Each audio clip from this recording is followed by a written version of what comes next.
Hey, it's me, Nalthazar, and welcome to another Magic the Gathering Puzzle Quest video. In today's video, I'm going to be going over a brand new mono-red planeswalker, Zariel, Archduke of Avernus. So, let's get into it.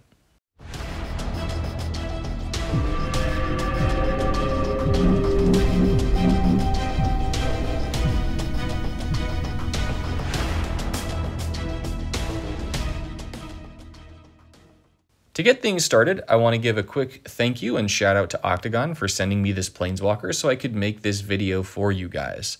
Octagon, I genuinely appreciate all of your support. Thank you very much for sending me this planeswalker. Additionally, I know that the audio quality is going to be a little bit less than usual. I am currently on a trip with my family, so I'm doing all of my recordings using my phone microphone, as I naturally did not bring my full recording setup with me for a trip to visit the in-laws. Now, let's get into the Zariel bundle. Zariel's bundle is currently available in the vault for roughly $25 US. Depending on your currency, it's going to be a little bit different, but for US dollars, it's $25. This planeswalker will be available in the next few weeks for about 295. When I say about, I mean exactly 295 mana crystals. So if you want to pick up Zariel after watching this video, you can do so by purchasing her in the vault, or you could wait for her to come into the planeswalker vault in a few weeks and pick her up for crystals. If you choose to pick her up from the vault now, you will get the Zariel, Archduke of Avernus planeswalker. You will get 3 of these red booster packs with cards from Adventures in the Forgotten Realms. You will get 40 mana crystals, 20,000 mana runes, 120 mana jewels, and if you're VIP, you'll pick up another 30 mana jewels on top of that. Now, I will be doing another giveaway in this video. I will be giving away some of these sweet red booster packs, but I'm going to get into that after I've gone over Zariel's abilities. Zariel's 3 abilities are Fallen Solar, Legions of Avernus, and Blood War. They all rely on the use of the D20 die, yep, we're good. Okay, nice job, Michael. But anywho, we are going to be relying on the D20 die for all of the abilities, which means that when you use any of Zariel's abilities, the gem layout on the board is going to shuffle. The first of the abilities, Fallen Solar, is going to roll a d20 for 6 loyalty. Then, if the result is a 1 through 10, your creatures get +6/+0 and gain haste until end of turn. If that result is an 11 through 19, you're going to destroy 6 non-red gems. And if you get a critical 20, then you're going to perform each of the effects above and gain 6 loyalty. The second ability, Legions of Avernus, is going to have you once again roll a d20. Then you're going to create a red devil token. Those tokens are 1/1 red devil tokens, and they have when the creature dies, the opponent's first creature takes damage equal to the token's power. So you're going to create that red devil token, then you're going to reinforce it X times, where X is going to be 4 plus the roll result. If that result is 16 or more, your creatures are also going to get +X+0 and gain Berserker and Haste. That +X+0 is going to wind up being equal to the roll result. That means that the average for you when you roll and you use this ability is that you'll get 14 of those red devil tokens. However, you can sometimes have some pretty big boom opportunities, as a 16 or more is going to represent 25% of your rolls, and then not only will you get a whole bunch of those red devil tokens, but all of your creatures are going to get a permanent power boost and gain Berserker and Haste. Finally, the third ability, Blood War, is going to create a Blood War token. That token is a red emblem with 4 shields. It is a resilient support, and when your first creature attacks, permanently reinforce that creature, it gains double strike until end of turn. If this support has the War emblem, which is gotten by leveling Zariel up, then when a creature dies, deal X damage to your opponent's planeswalker, where X is equal to that creature's power. Finally, that support is going to gain the War emblem, but once again, that's just going to be gotten by you leveling Zariel up. I believe she picks it up at rank 2, which is at level 30. Then you're going to roll a d20. So you get the Blood War token, and then you roll a d20. You're going to deal X damage to any opposing target, creature, or player, where X is going to be 5 plus the roll result. So not only do you get the sweet Blood War token, but you can then also use the ability to ping your opponent directly, or you can choose to try and remove one of their creatures. Zariel's mana gains are going to be +5 in red, +4 in black, +3 in green, and then -1 to white, -2 to blue. So she fits the same general theme as the other planeswalkers so far, monocolored planeswalkers, in the set, with the +5, 4, 3, and then -1, -2. The final one of Zariel's abilities is going to be her alignment ability. So the first time you cast a mono red card on your turn, then it's going to deal 1 damage to your opponent's planeswalker. So it's just a free point of damage. That ability makes Zariel pretty cool, especially at lower levels, because the Origins Chandra, as an example, her first ability is just going to be pinging your opponent for like 1 damage for a whole bunch of loyalty. Whereas this, you just play a red card and you ping your opponent for 1 damage. So it's definitely a very useful ability for newer players. Because the effects of her abilities rely to some degree on a d20, it means that when you play Zariel, Archduke of Avernus, as a player, you will find that there is going to be a reasonable amount of variability between how powerful she feels based on the roll results from those d20s. The only exception is the Blood War token that you get for the third ability, which just passively has a very high level of power. This Blood War token really reminds me of the first Lukka, whose third ability makes it so that your creatures permanently get double strike, and then he burns your opponent directly to the face for the total power of your creatures. And so as a result, if you wind up playing Zariel around her third, she's going to play for you a lot like that first Lukka. Now, there are cards that let you influence and reroll d20s, and so when you use those, you're able to try and get more specific results out of Zariel by using the first ability, Fallen Solar, or the second ability, Legions of Avernus. I found personally that even when I was running Zariel with the guaranteed 20 from the Vanguard that enables you to get 20s on all of your d20s, I still found that it was better to typically use the second and third ability and to skip out on using the first ability. There were a few times that I used the first ability, but that was really just because I wanted to pick up a win on the turn that I was on, and I didn't have enough loyalty for the second or the third ability. Now, the second ability, enabling you to give that permanent buff to your creatures, means that if you are able to influence the dice results for the second ability, that you're able to do quite a bit of damage to your opponent. And it also means that between the second and the third ability, Zariel is an absolutely terrifying planeswalker to go up against in Greg's hands, because Greg could potentially get those higher rolls on the second and third ability and then wind up wiping the floor with you because of those high rolls, in conjunction with the Blood War token making it so that when a creature dies, it's going to go ahead and burn the opponent's planeswalker, which in Greg's hands would be you. So it means that you sort of just can't just freely remove your opponent's creatures. You have to be careful about that. Now, on the flip side, when you are playing Zariel, it means that if you are a player who likes to play heavy control decks, then you're going to get a lot of fun out of Zariel, because Zariel is uniquely able to completely shred your opponent for you playing a control deck, because once you get that third ability token down, when you kill the opponent's creatures, or even your own, you're going to wind up having those creatures deal damage equal to their power to the opponent. So there's a lot of damage to be dealt in Zariel's toolkit. Zariel very much epitomizes the red planeswalker. Let's go ahead and check in on the giveaway for this video. As I mentioned earlier, I'm going to be giving away one of these red booster packs right here in the giveaway for this video. The red booster packs contain a whole bunch of goodness, including Inferno of the Star Mounts, which I just made a video on, so if you haven't checked that out, you should definitely go ahead and see it. It has some of my other favorite cards from the set, including Flame Skull. I've very much enjoyed playing with the skeletons. It has the, of course, Dragon, which is in all of these packs. It happens to have one of the only 2 cards in the set that I'm missing, Slumbering Dragon, and then a bunch of other really sweet goodies.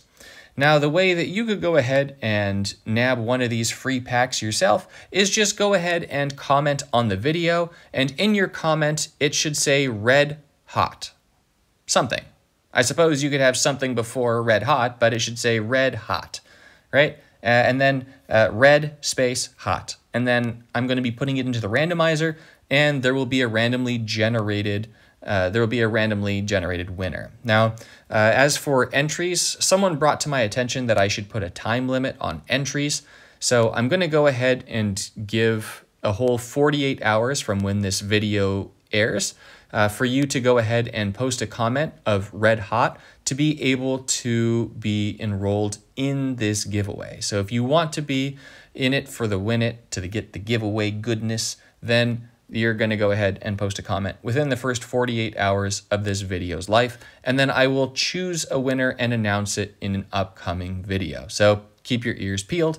I will be, of course, replying to your message, though, in the event that you do win to help give you a heads up.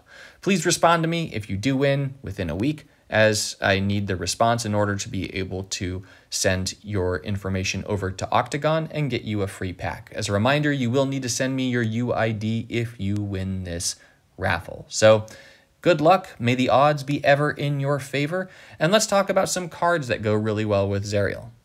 In terms of some cards that Zariel really likes to be paired with, the first and most obvious choice is definitely going to be Inzerva, Master of Insights.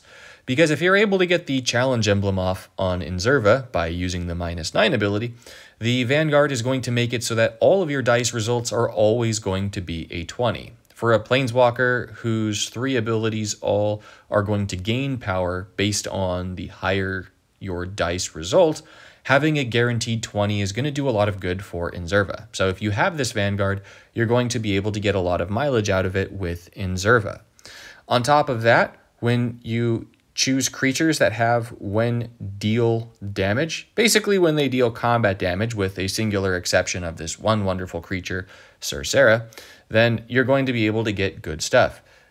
Remember, Zariel's 3rd ability is going to give your first creature double strike. It's also going to reinforce it every single turn. So something like Quartzwood Crasher is going to run rampant on your opponent, create a whole bunch of Dinosaur Beast tokens, and completely flatten your opponent. Surcera, which I mentioned earlier, which is going to be a rare, is going to be drawing you a ton of cards and giving them half mana. Yes, I know it counts as fetch, not as draw for those of you that care, but you're getting a card added to your hand every time it deals damage. So having it with double strike means that you're guaranteed to get at least 2 cards for every time it attacks. Finally, at the uncommon range, I really liked it with Venerable Warsinger, which has when it deals combat damage to your opponent's Planeswalker, you return the first creature card with base mana cost X or less from your graveyard, where X is 2 times the damage dealt to your opponent.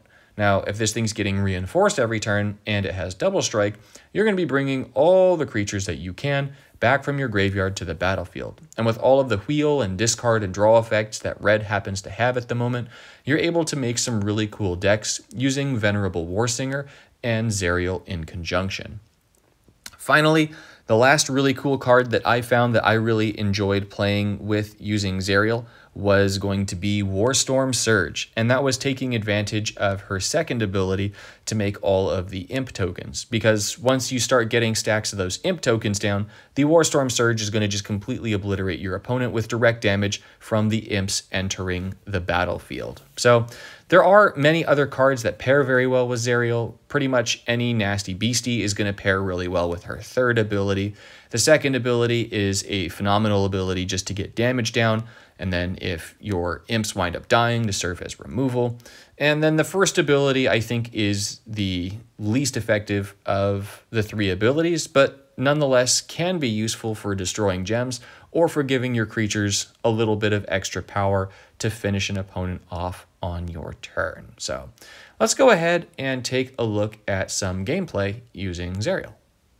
So this first match is going to be the Pauper deck, and it's going to be a live comm as opposed to me recording and then voicing over gameplay. So I have to do that because I don't have all my recording equipment here. My computer does not like me recording audio on it, but that's okay. No big deal. Now, this really is not a great starting hand. So hopefully Brokon doesn't wind up pulling off some kind of, horrible cascade and combo against me really early on. Typically, when you're playing with Zerial, you want to make sure that you have some kind of gem conversion in your starting hand. That winds up doing a lot of good for Zerial. You want to get to your third ability as quickly as possible, especially if you're playing with a weaker collection. Getting to your third ability enables you to just completely obliterate your opponents. To give you an idea, I wound up having a few matches with this deck where I was able to, on turn 1, get my third ability down, and then a single Volcanic Rambler was able to just completely end the game. It just completely deleted my opponents. So I do get a Volcanic Rambler here. Hopefully I get a fairly decent Cascade. I don't, but that's okay. It's not the end of the world. Brokon has yet to play anything, and I already have gem conversion. Now, getting the Thrill of Possibility here is really nice.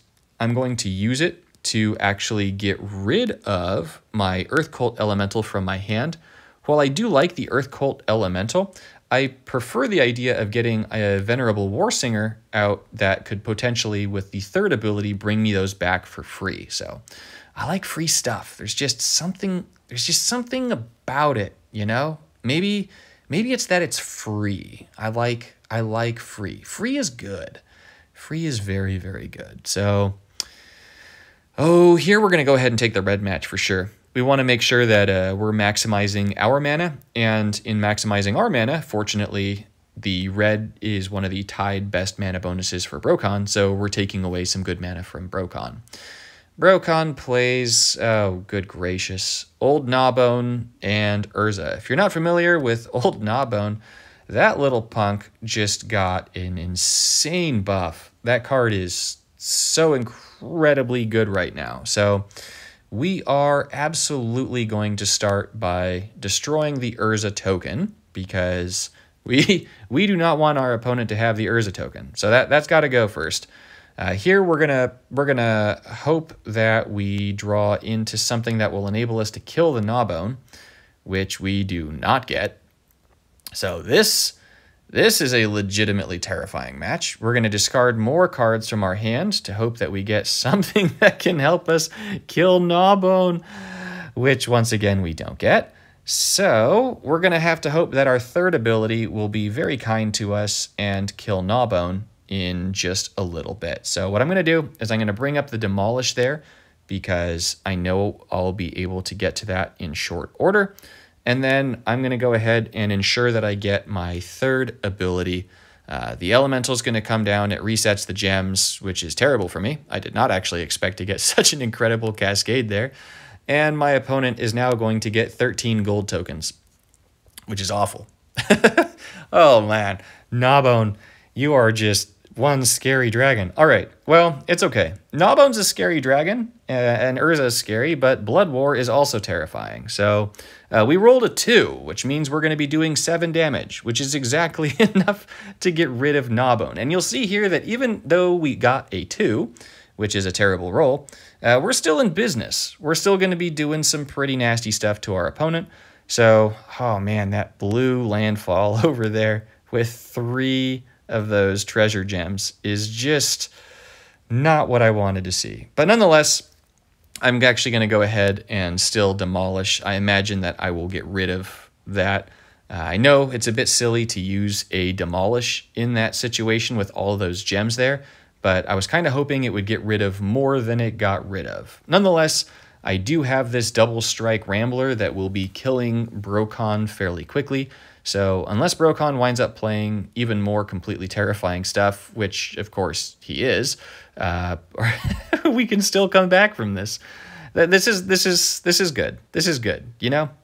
We can come back from Gnawbone and Urza with our sweet Zerial. So we're actually going to go ahead and kill the Urza here, and then I think I want the Venerable Warsinger down. So I'm going to take this double match over here. And I'm going to replace these dwarves with my Warsinger. We're going to go ahead and use Explosive Welcome to get rid of Urza, potentially get some kind of cascade, which would be nice, which allows us to get to our second ability. The Rambler's going to swing into Urza, sorry, into Brokon. And then this is Brokon's last turn. Wow, okay.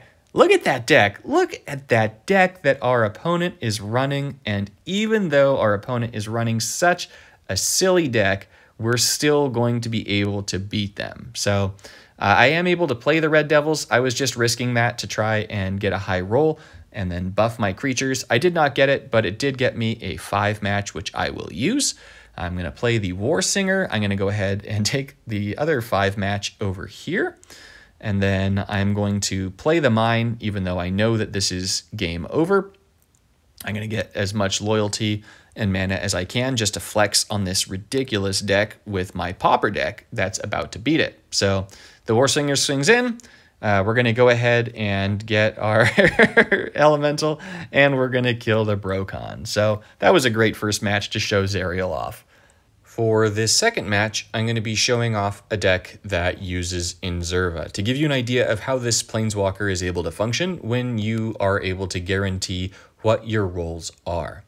Now, I'm also running this with Warstorm Surge. You'll see that this is not a very heavy creature deck, and that's because this deck is going to be relying on the second ability for creatures. Now, I get Inzerva there, which is really, really lucky. I definitely wanted to get an early Inzerva. You'll notice that I am charging up my Shatterskull Smashing, however, first, and that's just because I know that my opponents can tend to run some pretty nasty things. So I'm going to go for actually getting as much red gem conversion down as I can. This deck has a fairly high mana curve in terms of the cards that I am running in the deck, and there's nothing in my hand that is absolutely essential, aka the Prismatic Bridge. But getting the 2 converters down definitely is going to help us out a lot. So I want to go ahead and prioritize getting the first Inzerva down for sure. And then I'm actually going to go ahead and prioritize even getting the second Inzerva down just to give it even more shields. And then I'll go ahead and try and get the Warstorm Surge down. The reason I want to get all of the Inzervas down first is because the Inzervas getting their emblem down is going to do way more for me than having the Warstorm Surge down, especially because I'm not really going to be able to get very much out of the Warstorm Surge until I get yet another Inzerva. Absolutely silly. But the Warstorm Surge isn't going to do anything for me until I start getting the imps down. So here is where it will benefit me to get the Warstorm Surge down. I have, oh my gosh, so many Inzervas. But nonetheless, I absolutely do not want my Inzervas to break, and I absolutely do not want to use my second ability until I have my challenge emblem. So stocking up on loyalty here is totally fine by me. Sarah plays her own Vanguard, which is no big deal. I should be pretty close to 30 loyalty right now. By the way, this is my first game that I'm playing with this deck, so I'm very amused with this result and very pleased. So we're going to start by getting the challenge emblem. That means that now all of my dice results are going to be 20. So I would very much like to go ahead and use my second ability here. So this is going to be an automatic 20. So we're going to get 25 of the Red Devils, and then they are going to get 24 bonus power. Oh man, this is beautiful. All right, so we're going to go ahead. We're going to get rid of the Awakening there. It's just not necessary. And then, ooh, do we want the loyalty? Those loyalty gems are pretty darn tempting. Oh, that's going to be a 5 match. Yeah, we want we want the loyalty. Let's take the 5 match. Why not? You know, right there, boom. So we're going to take the 5 match. We're going to get the Warstorm Surge down, which means that next turn when I use my second ability, the game is going to end because we're going to wind up doing 200 damage directly to our opponent's face just for getting those little devil tokens going. So here it doesn't really matter too much of what I do, with the singular exception of me not wanting to give Sarah any particularly great matches because I do not want her to stop me from getting off my super sweet, wonderful turn. So please do not use Ruinous Ultimatum. Yep, that thing is fine. That thing is fine too. And this, please don't destroy Warstorm Surge. Did I just destroy my own Warstorm Surge? I might have. I think I did. Sad times. Very sad times. Red gem conversion. You did not forsake me. Okay. Ooh, which one do I do? Whatever. I could draw this out, but I'm gonna draw it out anyways. Why not? I'm just having so much fun with this. I'm sorry, guys. I'm really amused by this. All right, so I'm going to use my second ability. You'll see that the Devils are at 50 power right here, and the Warstorm Surge says when a token creature you control enters the battlefield, it deals damage equal to its power to your opponent's Planeswalker. We're going to be getting 25 of these tokens down, so we're going to be triggering this 4 times for 50, 51, 52, and 53 damage. So that's going to be a grand total of 206 damage. Sarah is, spoiler alert, not going to take 206 damage. Oh, that's game over. That's just so beautiful. Okay, what? Whoa, what? It counts it as 1 token? Oh, please. Okay, well, that's disappointing. Whatever. I'm cool with this, though. I don't... I don't need to do 206 damage, but I would really like to. Nonetheless, you'll see that my little devil tokens are up to over 100 power here, because when the Obun attacks, it's going to buff them up by another 32, 38 now, and then that's all she wrote. That's going to be a sweet, sweet game over. However, Octagon, if you're watching this, each of those devil tokens should definitely come out one at a time. Although I appreciate the sped up animation, I would have liked my Warstorm Surge to do 200 damage. But nonetheless, you see how incredibly effective it is being able to use Zerial's abilities with the guaranteed 20s. I have a 150 token just because of a Vanguard. So yeah, very fun, very nice, and very, very dead Sarah. Goodbye. In conclusion, Zerial is a very good Planeswalker. However, she doesn't bring anything completely new or unique to the table if you already have a very large collection of Planeswalkers. She reminds me a lot of many of the different red Planeswalkers that have come before her. And so if you already have Koth, if you already have Lukka, if you already have Planeswalkers like them, you're not going to find that you're going to get a massively different playstyle out of using Zerial over one of those Planeswalkers. However, one of the things that Zerial does have as an advantage over them is that she is going to be very good regardless of what your collection looks like. Her abilities are very strong. Her third ability especially is an absolute game changer. There were games, like I mentioned earlier, where I got a single Volcanic Rambler down on my first turn, was able to pop the third ability and win the game with just the Volcanic Rambler. I was stuck playing with this Planeswalker in Legacy Training Grounds for a while, and I beat an Omniscience deck, I beat a Hazoret's Undying Fury, Oath of the Gatewatch deck, and other pretty nasty monsters like that, using just the third ability and things like the Volcanic Rambler. That is enough to take care of those decks if they don't completely combo off and beat you. So she has a lot of power in her abilities. She is quite strong. She's somewhere between the A and the B tier in terms of Planeswalker strength. I'm more inclined to hedge toward the A tier. I think that she's on a pretty common level as Lukka. However, with that said, like I mentioned, she's not a completely unique Planeswalker to come to the table. So if you don't already have a good red Planeswalker at your disposal, if you're a newer player, then I would strongly recommend that you pick Zerial up. She is going to be very easy for you to build around, and she will always be relevant because of the way her abilities work. She's not a Planeswalker that's going to become worse as the rest of the set rotates out. You do not need Inzerva to make Zerial good. You do not even need to have super-powered creatures to make Zerial good. So with that in mind, hopefully this has helped you decide whether or not you want to pick up Zerial or not. Thank you so much, as always, for watching, and I'll see you in the next one.